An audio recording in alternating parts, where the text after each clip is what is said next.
All right, section 12.7 is on normal distributions. So in your notes, you guys see that you have this little like curve. Do you guys remember what I called it yesterday? The bell curve, right. The bell curve is the most common distribution used in statistics. So if you guys go on to take AP Stats, you will use the bell curve probably half of the year. So you'll do it a lot. Okay. It has this really crazy formula, if you guys notice here, that involves calculus. That's calculus. We're not going to use the formula at all. So we're going to use a table. This table is called the standard normal table. Normal means bell curve. We have to know the whole table. You do not have to memorize the whole table. You will have the table given to you on the test. That'd be nice, though, if you can memorize all this. The standard normal table has two things. The mean is 0, so that's my mu. The standard deviation, so sigma, is 1.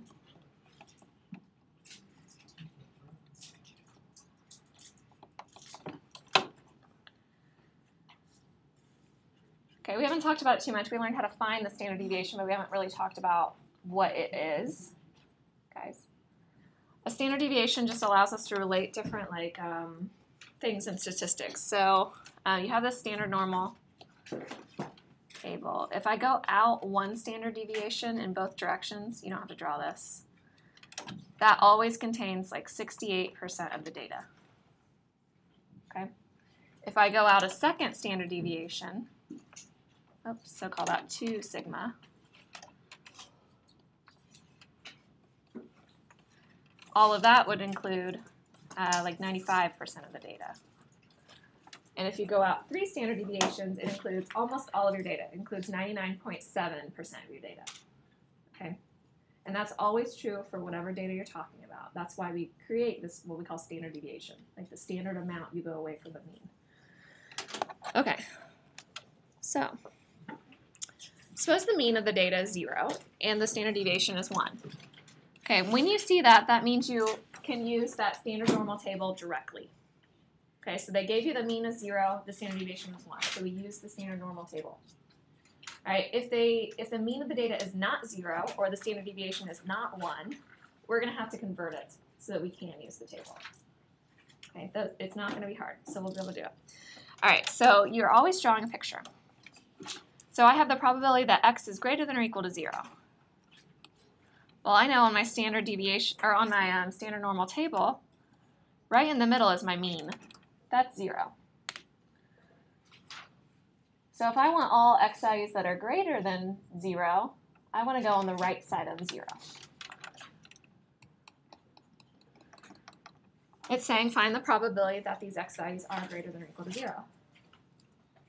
Now, for any probability problem, what's the biggest probability you can have? 1, right? That would represent 100% of your data.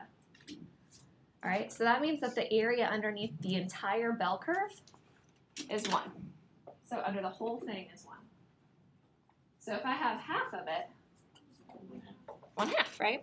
So this probability is 0.5. You have half of the bell curve. Okay, this one's a little bit harder though. So now I have the probability that x is greater than or equal to 1. So I have my standard normal table. So mean is in the middle, 0. So 1 would be on the right of it. If I want everything greater than or equal to 1, I'm on the far right.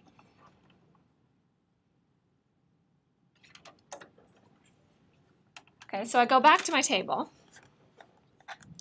And I notice that my table, see how it has above it on your, like above your table, you guys have this drawing? And it has everything shaded up until a z value. That's called a z-score. All right, in our case, this is what x is. Okay, so then when you look at your table, you have z, and we wanted z to be equal to 1. Okay, so I'm going to go down along here, along the side. Do you guys see where 1 is? 1.0. Now this is going to give me 1.00, 1.01, 1.02, all the way to 1.09. It's going to give me all those values. You would have to go along the top to find like 1.09. 1.09 would give me this. All right, we wanted 1 exactly. Right, exactly 1. So that's 1.00. So we go here and here. And they overlap at 0.8413. Do you guys see that? The tiny little numbers. I have to flip back and forth. All right, and like I said, what that represented was everything up until that z-score. That's why they drew it that way. They drew it so it was everything on the left until you got to the z-score. So what that's representing is 0.84, what did I say, 0.8413? Yeah. 13, like that. It's representing everything up until that value. What it's representing is the probability that you're on that left side. So then what's the probability that you're on the right side? Yeah, you do 1 minus that answer, right? Okay, so 1 minus. So to find this one, you do 1 minus 0.8413. You can do it on your calculator. I always try to get it to add up to be 0.999, with my numbers. So I'm like, oh, I need a 0.1 to make 9. I need 5. I need 8. And then the last thing adds to be 7. Or adds to be 10, I mean. So 3 and 7 make 10. That will now change all those decimal places to zeros. Do you understand what I'm saying? Okay. So it's 0.1587. That's your probability.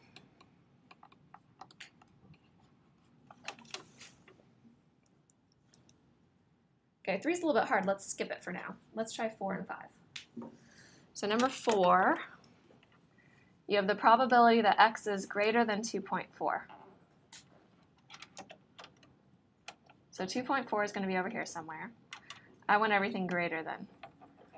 Notice the last one said greater than or equal to, and this one says greater than. There's no difference between the two. It's actually really weird, and I always hated that in probability. But this straight line here, exactly on 2.4, is infinitely small. It's just a tiny little line. So it has no area. Okay, so it's not adding anything to your answer. All right, so anyway, so we know that when we look at the table, we only get everything up until that z-score.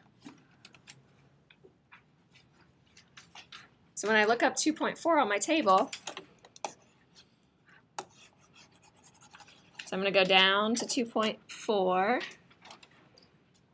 and it's 2.40. So it's this number right here, so 0.9918.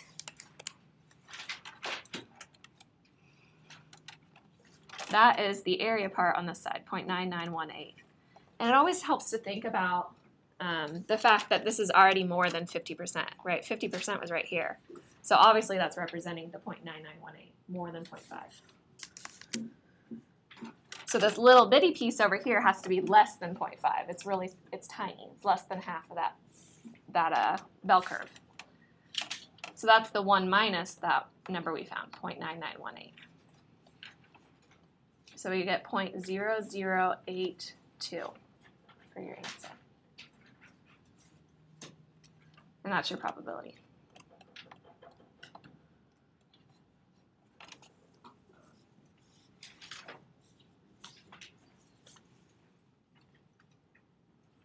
Okay, 5's kind of tricky. 5, we have a negative number.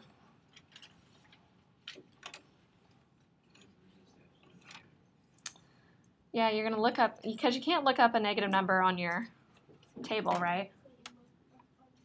Yeah, so was it Ryan that just said look up the absolute value of it, look up the positive version of that number? Okay, but think about what side we're shading on. It says x is less than negative 1.18. So that's to the left of this number, right? So we always draw the picture first. So when you're using your table at first, you might need to redraw this. So think of this as, think of the positive number. If it was over here at 1.18, which side do I shade on? On the right. It's symmetric, right? That's the little piece. That's really what you're trying to find. So on your table, you're finding the positive version of what you had. Okay, so you go to your table. You look up 1.18. So that's kind of hard because we go down to 1.1. All right, so go down to 1.1 right here. And we want 1.18. So these numbers up here are telling you the second decimal point. So we go all the way down to 0.08, and we match them up. So it's 0.8804.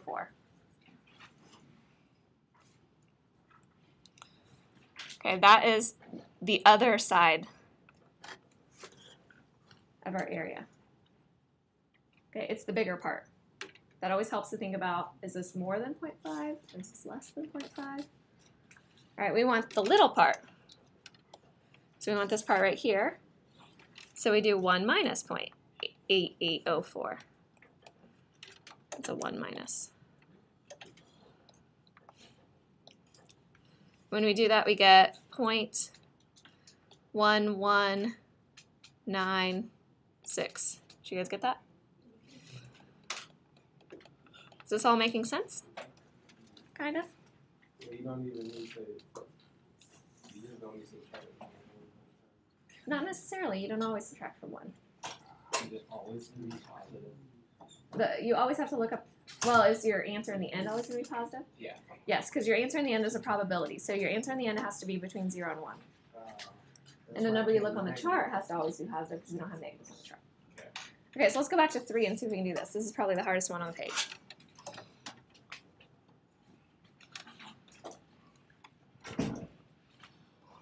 So I have 0 in the middle. I want between negative 1.2 and positive 1.5. I didn't draw it very well, but.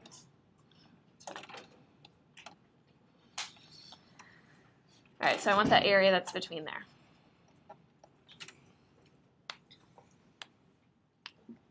Think about different things that you can do. Usually when I have something that's in the middle, like that, look up what? Like look up to 1.5 and then find the piece that's negative. Exactly. I usually find what's called like the tails. I find this part. Okay, and then I find the other tail, the part that's not filled in. What do I do once I find those two things? Yeah, subtract both of those from 1. So you can add them together and then subtract from 1, or you can say 1 minus each of those. Why are you subtracting from 1? Because 1 is the total area under the curve, right? The total probability. Oh. Okay, so what Monica said is she said she's going to look up 1.5. So if you look up 1.5, it's 0.9332. Remember, that's giving you the probability that you are somewhere under the curve until you get to 1.5, so 0.9332. So it stops right there. It goes on forever in this direction, so you can do a little arrow or something if you want. All right, so what does that mean this little tail piece is? Yeah, you do 1 minus the 0.9332, so you get 0.0668. Why are you subtracting that? Because doesn't the 0.9332 go until 1.5 and stop there? So don't you have to subtract the Yep, negative? so we're going to find the other one. Yeah, so you could do this a couple different ways. I'm saying the way I always did it is I always found the tails. Okay, so now if I find the other tail, it's the one over here, what do I look up on my table? 1.2, so look up 1.2. Oops. So 1.2 is right here, so 0.8849. What that's giving me is everything this direction, so 0.8849. So what does this tail have to be?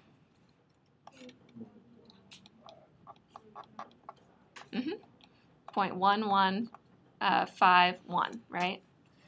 Okay, now that you have those two tails, you say, well, the whole thing's 1, so if I subtract out each of those tails, I'm going to get my answer. And I found that's usually the easiest way for people to do it. So go ahead and get your... You said 1, why do you need the 1 after the 0.15? 0.115. It's already there. What do you say now? Why do you need the 1 after the... 0.1151,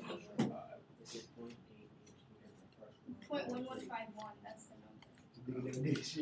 Okay.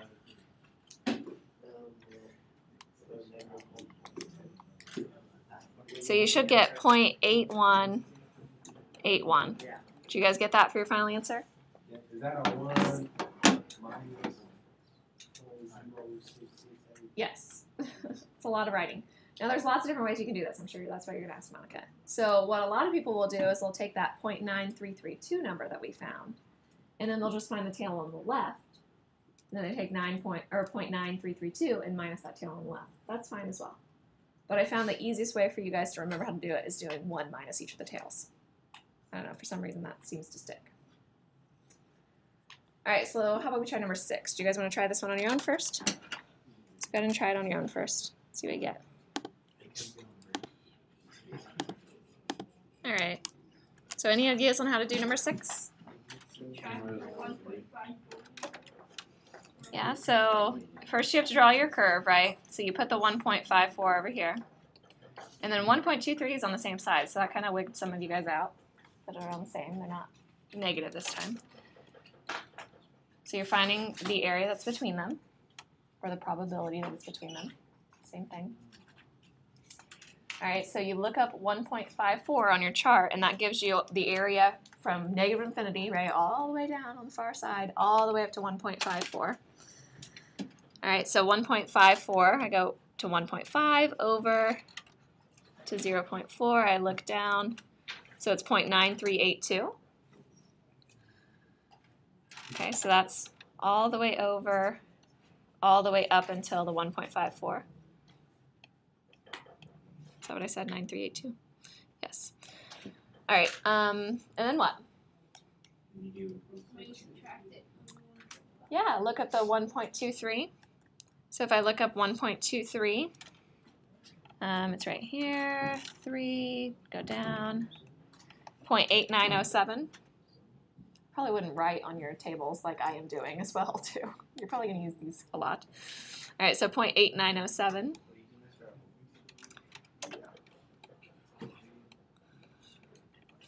Save that. And now what?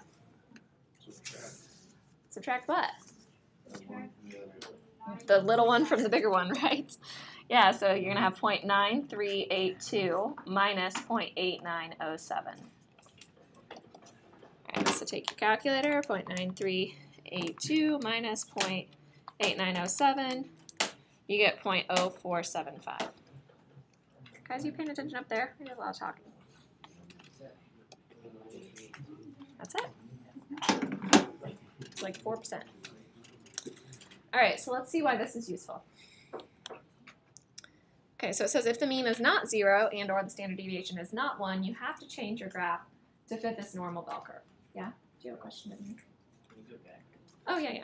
All right, so if we don't have the standard normal table, we don't have that mean, we don't have the standard deviation, we have to change our numbers so that it fits the standard normal table. Okay, so the z value, that's what we were looking up on our charts. We were, that was the, right, see how this says z here? Those are the little numbers that you plug in to get the probability, the 4-digit number. Well, decimal point, with a decimal point. All right, so the z value of the value x in the data set with mean mu and standard deviation sigma is z equals x minus mu over the standard deviation. This is a very important formula. You should memorize it. Z? Yep. Z equals, sorry, I do my z's weird with the little line. Most math people do, because otherwise they look like 2's. It causes disaster.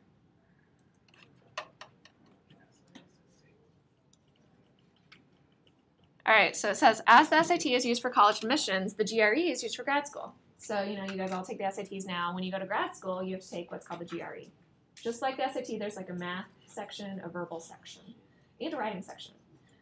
So a sample of the verbal scores and quantitative scores, so the math scores, from the GRE are normally distributed, so you have the bell curve, with a mean and standard deviations given below. Okay, so the mean, that's our mu. Standard deviation is our sigma. So it says Rebecca scored 610 on the verbal section and 700 on the quantitative section. Find the probability that someone scored less than her scores.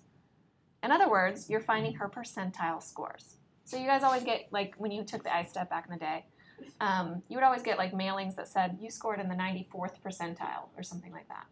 Okay, that means that 94% of all the people who took it scored less than you. Okay, so you were in the 94th percentile. Okay, so we're going to find her percentile score. Okay, so let's start with verbal.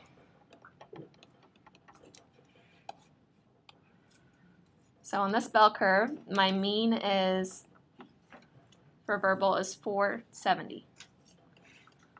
Right, it's off the chart, 470 right here. All right, she scored 610, so she's obviously higher than the mean. This is an x value, so we call that x. We want to find the probability that someone scored less than her. Let's go over here. Maybe the 610. Yeah, there's a question. How do I find 610 on the chart? Is that what you said? Mm-hmm. Yeah, you can't find 610 on the chart. What does the chart go to? 2.9, so how are you going to find 610? All right, so we have a problem. Okay, but also, on that chart, our mean was 0. Our mean now is 470. So what we have to do is we have to change this. So change to a what we call a z-score. So we need to find what z is equal to. And we do that with that formula, x minus mu over the standard deviation. So x is 610. My mu for this was 470, right? That was my mean. My standard deviation, sigma, is 121. So that was all off this chart.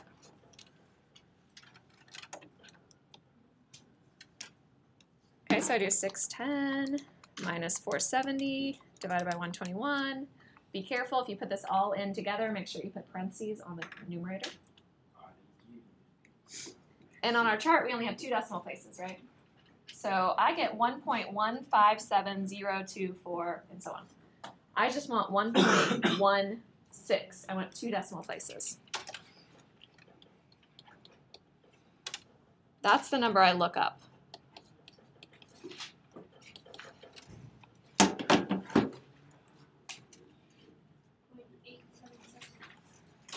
.8770.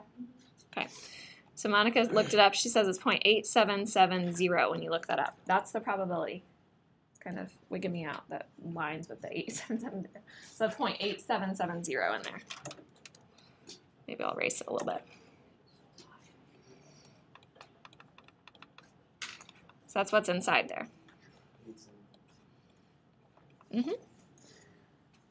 So that's that's the percentage that it's less than her score. So that means that she's in the 88th percentile. Well, round whichever way you need to. Isn't it like impossible to be in the 100%? Yeah, usually it's like 99th percentile. Even if you get every single thing right. What's that, 88 something? Oh, God. 88th percentile. Pay attention up there. All right, let's do math. So quantitative, so math. So this is the second part. So guys, on the math section, the mean is 550, and she scored a 700. Okay, what's her percentile score now? Just do everything less than it. Okay, so I need to change that x value to a z-score, so to a z value. So I'd have x minus mu over the standard deviation. So it's 700 minus 550 over standard deviation is 148 this time. So do 700 minus 550, so 150 divided by 148, 1.01.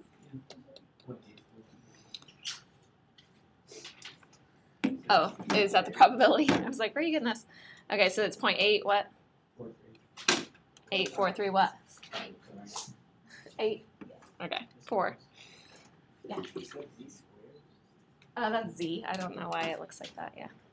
That's a Z. I do my little line in the middle, like that. All right, so z equals 1.01. So when you look up 1.101 in your chart, so go back to your chart, look up 1.01, it's right here, 0.8438. That's the probability that you're less than that z-score. So 0.8438. So that means that for math, she's in the 84th percentile. Okay, that means your scores are kind of misleading. Why are these misleading? Because the higher it is, the other people so high. Yeah, in this case, right? So for the math, I mean, she got a 700 on the math section, but the verbal she got a 610. And on the verbal section, she actually did better. She got the 88th percentile instead of the 84th percentile. Because the mean was lower. Yeah, because there were more people that did better on the math, right? So they did better than the mean. Okay, so it really just depends on where the mean is located. So, you know, you might get a 700, but a lot of people might have gotten a 700 that year. So it kind of just depends. All right, so let's try this one. So a normally distributed data set has a mean of 74 and a standard deviation of 8. Okay, so the mean, mu, is 74. Sigma is 8. Standard deviation. It says, find the probability that that a data value chosen at random is between 66 and 78. Okay, so if I draw it, my mean is at 74. And I want between 66, so on the left, and 78 on the right.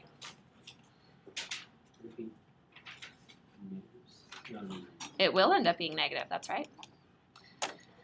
So our probability is that x is between those values.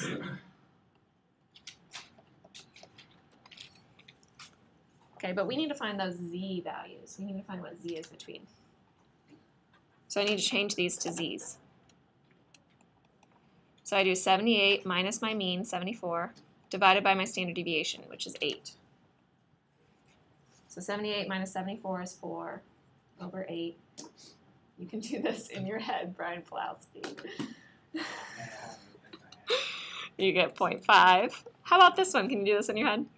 So z equals 66 minus 74. So 66 all over 8. It is negative 1. So I'm between, saying that my x values are between those means that my z values are between negative 1 and 0.5. If you guys don't know how to write all that out in symbols, it's fine. I will be okay if you don't write the probability that negative 1 is less than or equal to z, which is less than or equal to 0.5. Okay, but these are our z-scores. So negative 1 and 0.5. That's what's important. Okay, remember how we do this. So when we have that part in the middle, remember I said the easiest thing for people to do is do the tail thing. So that would be the easiest way. Okay, so if I look up 0.5 on my table,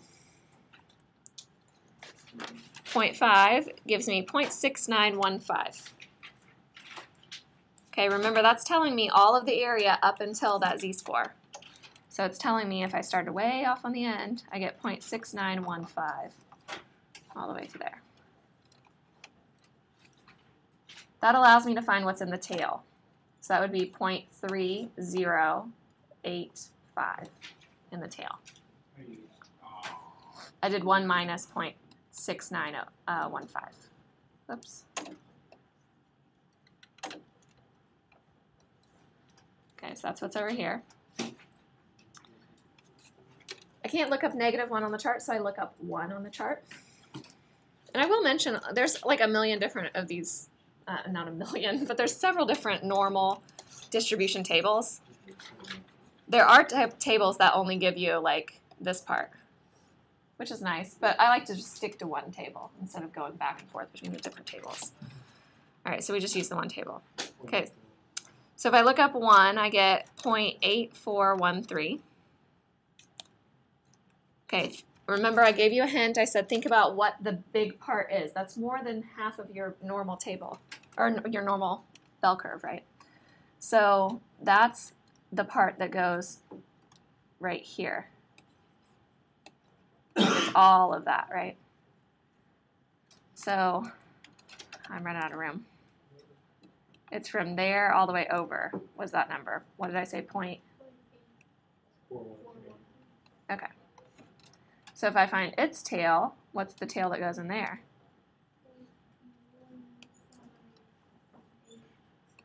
Uh-huh, 0.1587. So my total probability is 1 minus each of the tails.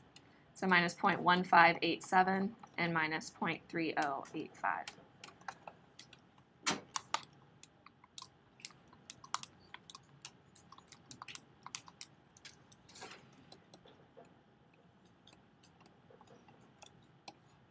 So you get 0.5328.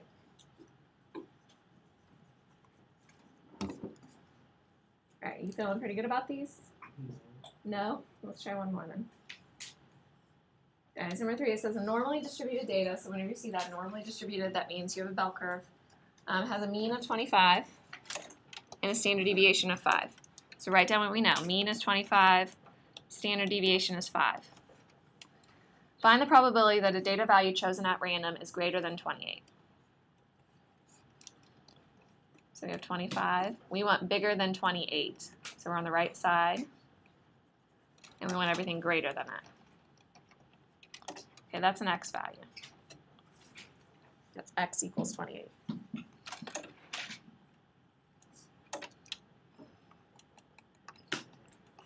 Okay, we don't want x values, we want z values, which is called z-scores. So if I plug this in, I get z equals x minus mu over the standard deviation. So I get 3 over 5, which is 0.6. That is the number, the z-score. That's what I look up on my chart. So I go back to my chart.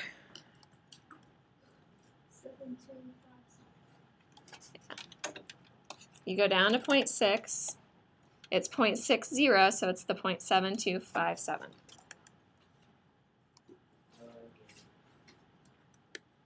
All right, what that's telling you is all of the area up until that z-score, so up until here. So 0.7257 is what goes over here. Well, we don't want that piece. We want the rest of it, right? We want the piece over here, the tail. So we do 1 minus 0.7257. 0.2743, perfect. That's a 7. All right, if you want to impress me, you can write all this out with p's. You can say the probability that x is greater than 28 equals the probability that z is greater than 0.6, right? You just changed to z values, which is 1 minus 0.7257, which is 0.2743. That would impress me if you know how to write all of that out. That means you really understand what we're doing. You just give me the answer. You can, but I'm just saying you'd really impress me if you wrote it all out. Do you get bonus points? Do you impress you? No.